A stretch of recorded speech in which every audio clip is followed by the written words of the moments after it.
नाम नेहा है। उम्र 29 की हो गई, पर लोग कहते हैं कि अभी भी 24 से 25 लगती हूँ। काले घने बाल कमर तक, आंखें बड़ी बड़ी, होंठ गुलाबी से और फिगर, अरे छोड़ो, खुद ही समझ जाओ। जब मैं वाइट कोट पहनकर क्लिनिक में घुसती हूँ तो मरीजों की आंखें मेरे चेहरे से नीचे खिसक जाती हैं। मैं डॉक्टर हूँ, गांव के पास वाले छोटे से टाउन में। मेरी आवाज़ थोड़ी भारी है। बोलते वक्त हल्का सा हंसती हूँ तो लोग कहते हैं, दीदी तुम्हारी हंसी में कुछ और ही मिठास है। बस यही मिठास मेरी कहानी का पहला चम्मच है। चखोगे तो मीठा लगेगा, निगलोगे तो गले में अटकेगा। आज सुबह की बात है। मैं क्लिनिक खोलकर अंदर बैठी थी। बाहर धूप चुभ रही थी, पर अंदर पंखा धीरे धीरे घूम रहा था। तभी दरवाज़ा खुला और वो आया। नाम था अर्जुन। उम्र 32 के करीब, कंधे चौड़े, मुंह पर हल्की दाढ़ी और आंखें ऐसी जो देखते ही लगता है कुछ छुपा रखा है। उसने कहा, डॉक्टर साहिबा, मेरी कमर में अजीब सी चुभन है, रात भर सोया नहीं। मैंने मुस्कुराकर कहा, बैठो अर्जुन, पहले तो कपड़े ऊपर करो, देखूं कहाँ दिक्कत है। मैंने दस्ताने पहने, उसकी कमीज़ ऊपर की।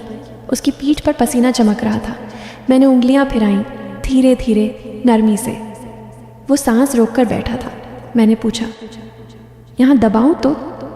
वो बोला, हाँ दीदी। आह, बिल्कुल वहीं। मैंने हल्के से दबाया। वो कराहा। मैंने कहा, अर्जुन तुम्हारी मांसपेशियां बहुत टाइट हैं, रोज़ ट्रैक्टर चलाते हो ना?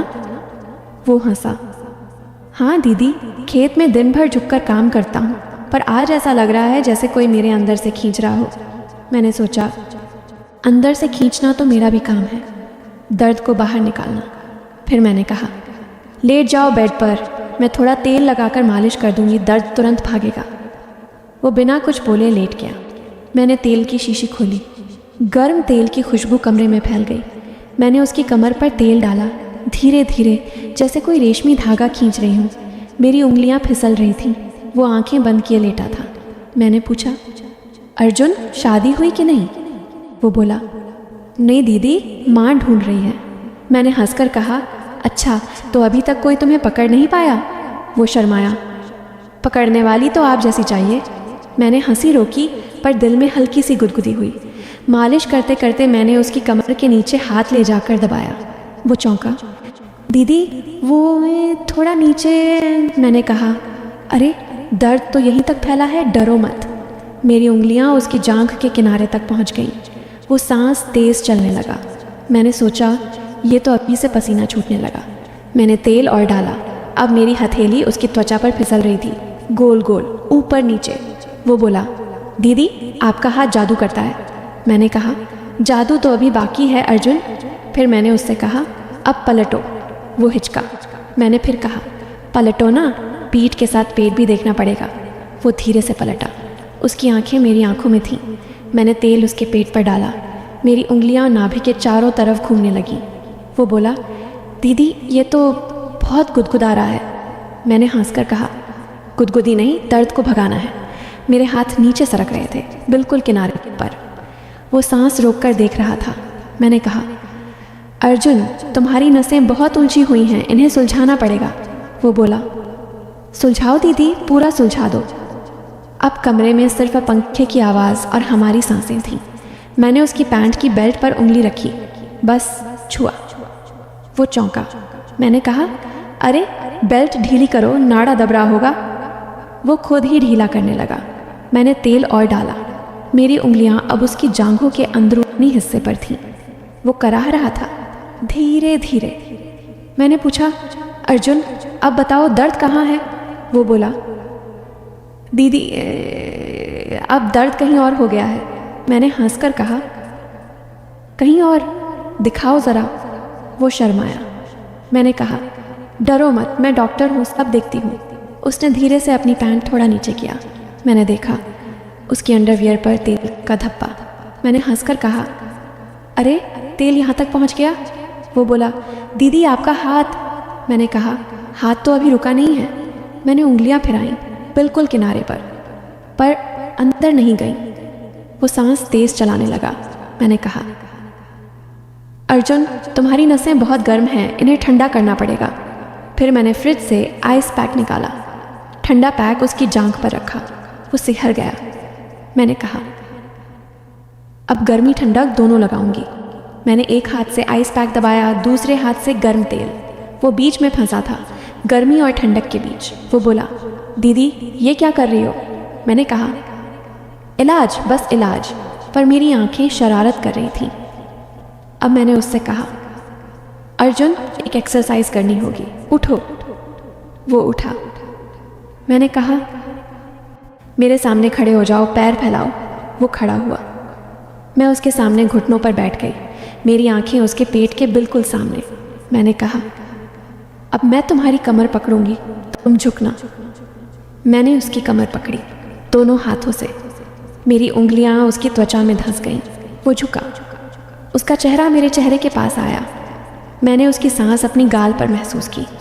मैंने कहा, अब सीधे हो जाओ। वो सीधा हुआ। फिर मैंने कहा, अब मेरी कमर पकड़ो। वो हिचका। मैंने कहा, पकड़ो ना, मैं भी तो झुकूंगी। उसने मेरी कमर पकड़ी। उसके हाथ गर्म थे। मैं झुकी। मेरा कोट ऊपर उठ गया। मेरी कमीज़ का किनारा दिखने लगा। वो देखता रहा। मैंने कहा, अर्जुन तुम्हारा हाथ कांप क्यों रहा है? वो बोला, दीदी आप बहुत सुंदर हो। मैंने हंसकर कहा, सुंदरता तो इलाज में मदद करती है। फिर मैंने उससे कहा, अब मेरे कंधे पर हाथ रखो, मैं तुम्हें स्ट्रेच करवाऊंगी। उसने रखा। मैंने उसका हाथ दबाया धीरे से। वो मेरे कंधे से नीचे सरकने लगा। मैंने कहा, रुको, यहीं रुकना है। पर उसका हाथ रुका नहीं। मैंने चौंक कर देखा। वो शर्मा गया। मैंने कहा, अर्जुन गलत जगह दबा दी। वो बोला, सॉरी दीदी। मैंने मुस्कुराकर कहा, कोई बात नहीं, कभी कभी नसें उलझ जाती हैं। फिर मैंने उसे बिठाया। मैं उसके बगल में बैठ गई, बिल्कुल पास। मेरी जांघ उसकी जांघ से सट गई। मैंने दवाइयाँ लिखी, पर लिखते वक्त मेरा हाथ उसके हाथ से टकराता रहा। मैंने कहा, अर्जुन ये दवाई रात को लगानी है, कोई लगाएगा? वो बोला, अकेला हूँ दीदी। मैंने कहा, तो मैं कल घर आ जाऊंगी, खुद लगा दूंगी। वो खुश हो गया। मैंने कहा, पर एक शर्त है, मम्मी को बोल देना कि डॉक्टर आ रही है, वरना गांव वाले क्या कहेंगे। वो हंसा। कह दूंगा। टाइम को मैं उसके घर गई। उसकी माँ ने दरवाज़ा खोला। बोली, बेटी तू तो फरिश्ता है। मैं अंदर गई। अर्जुन कमरे में था। माँ चाय बनाने चली गई। मैंने दरवाज़ा बंद किया। अर्जुन बिस्तर पर लेटा था। मैंने कहा, कपड़े उतारो। वो उतारने लगा। मैंने तेल गर्म किया। अब की बार मैंने अपना कोट उतार दिया, सिर्फ टॉप एंड स्कर्ट। मैं उसके ऊपर झुकी। मेरे बाल उसके चेहरे पर गिर रहे थे। मैंने तेल डाला।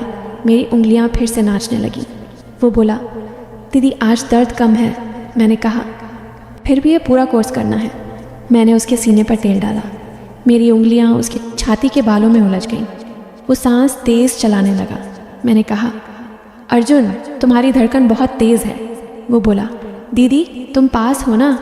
मैंने हंसकर कहा, पास तो और आऊँगी। मैं उसके ऊपर अड़ झुकी। मेरी छाती उसके सीने से छूने ही वाली थी। तभी दरवाज़ा खटका। माँ चाय लेकर आ गई। मैं तुरंत हटी। माँ बोली, बेटा चाय पी लो। हम तीनों बैठकर चाय पीने लगे। माँ ने पूछा, नेहा बेटी तू शादी क्यों नहीं करती? मैंने कहा, माँ जी ये सही लड़का नहीं मिला। अर्जुन चुपके से मुस्कुराया। रात को मैं घर लौटी। सोते वक्त सोचा ये अर्जुन कुछ अलग है। उसकी आंखों में कुछ था जो मुझे खींच रहा था। पर मैं डॉक्टर हूँ, पेशेंट है वो। फिर भी दिल में हल्की सी हलचल थी। अगले कुछ दिन हम रोज़ मिलते रहे, कभी क्लिनिक में, कभी उसके घर। हर बार मालिश, हर बार थोड़ा और पास। एक दिन मैंने कहा, अर्जुन अब तुम मुझे मालिश करना सीखो। वो हंसा। मैं लेट गई। उसने मेरी कमर पर हाथ रखा। उसके हाथ कांप रहे थे। मैंने कहा, डरो मत, दबाओ। वो दबाने लगा। मेरी सांसें तेज़ हो गईं। मैंने आंखें बंद कर लीं। उसका हाथ नीचे सरकने लगा। मैंने कहा, अर्जुन बस। वो रुक गया। मैंने पलट कर उसका हाथ पकड़ा। बोली, तुम समझते हो ना? वो बोला, समझता हूँ दीदी, पर दिल नहीं मानता। फिर एक दिन बारिश नहीं आई, बिजली नहीं गई, पर कुछ और हुआ। मैं क्लिनिक में अकेली थी। अर्जुन आया, बोला, दीदी आज दर्द फिर शुरू हो गया। मैंने कहा, आज कुछ नया ट्राई करेंगे। मैंने एक मशीन निकाली, इलेक्ट्रिक स्टिमुलेटर, छोटे छोटे पैड्स। मैंने उसके सीने पर लगाए। करंट की हल्की सी झंझनाहट, वो सिहर गया। मैंने कहा, अब तुम मेरे पर लगाओ। मैंने अपना टॉप ऊपर किया, उसने पैड्स मेरी कमर पर लगाए। मैंने मशीन ऑन की, हल्का सा झटका, मैं चीखी, आह अर्जुन। वो डर गया। मैं हंस पड़ी, मजाक कर रही हूँ, अच्छा लग रहा है। फिर हम दोनों हंसने लगे। मैंने मशीन बंद की। हम आमने सामने थे, मेरी आंखें उसकी आंखों में। मैंने धीरे से कहा, अर्जुन तुम मेरे लिए क्या हो? वो बोला, दीदी तुम मेरी सब कुछ। मैंने उसका हाथ पकड़ा। हम करीब आए, हमारे होंठ बस 1 इंच दूर। तभी मेरी जेब में फ़ोन बजा। हॉस्पिटल से इमरजेंसी कॉल। मैं हटी, बोली, चलो बाद में। उसके बाद हम दोनों समझ गए हमारे बीच कुछ है, पर अभी वक्त नहीं। मैंने उसे दवाइयाँ दी, वो ठीक हो गया। पर अब वो मेरा दोस्त बन गया। कभी कभी आता, चाय पीता, बातें करता। गांव वालों को लगता डॉक्टर साहिबा का ख़ास मरीज़ है। एक दिन उसने कहा, दीदी मैं शादी करना चाहता हूँ। मैंने पूछा, किससे? वो शर्माया, तुम जानती हो? मैंने हंसकर कहा, तो माँ से बोलो। उसने माँ से बोला। माँ मेरे घर आई, मेरी माँ से बात की, फिर सगाई हुई, शादी की तारीख पक्की हुई। शादी वाले दिन मैं दुल्हन बनी, वो दूल्हा। मंडप में जब मैं उसके पास बैठी, उसने कान में कहा, दीदी आज दर्द बिल्कुल नहीं है रही है। मैंने हंसकर कहा, अब तो ज़िंदगी भर मालिश करूँगी। सब भूल जाओ, शादी, फेरे, जोड़ा, हंसी, सब डस्टबिन। अब सिर्फ 30 सेकंड का ट्विस्ट, तुम्हारी सांस रोक लो। मंडप। मैंने अर्जुन के कान में फुसफुसाया, आज दर्द नहीं है ना? वो मुस्कुराया। फिर उसने मेरे कान में कहा, दीदी दर्द तो तुम हो। मैं हंस पड़ी। तभी उसने मेरे हाथ में कुछ ठूंसा, एक पेन ड्राइव। बोला, घर जाकर देखना, शादी खत्म, रात, हनीमून सूट। मैंने लैपटॉप खोला, पेन ड्राइव अंदर, एक folder, Neha real MP4 play किया। स्क्रीन पर मैं, हाँ मैं ही, पर 6 महीने पहले की, क्लिनिक के बेसमेंट में, मेज़ पर लेटी, मुंह पर मास्क, और सामने खड़ा अर्जुन, पर अर्जुन नहीं, उसके हाथ में सिरिंज। वीडियो में आवाज़ आई मेरी ही। ऑपरेशन शुरू। Subject Neha Sharma. Procedure memory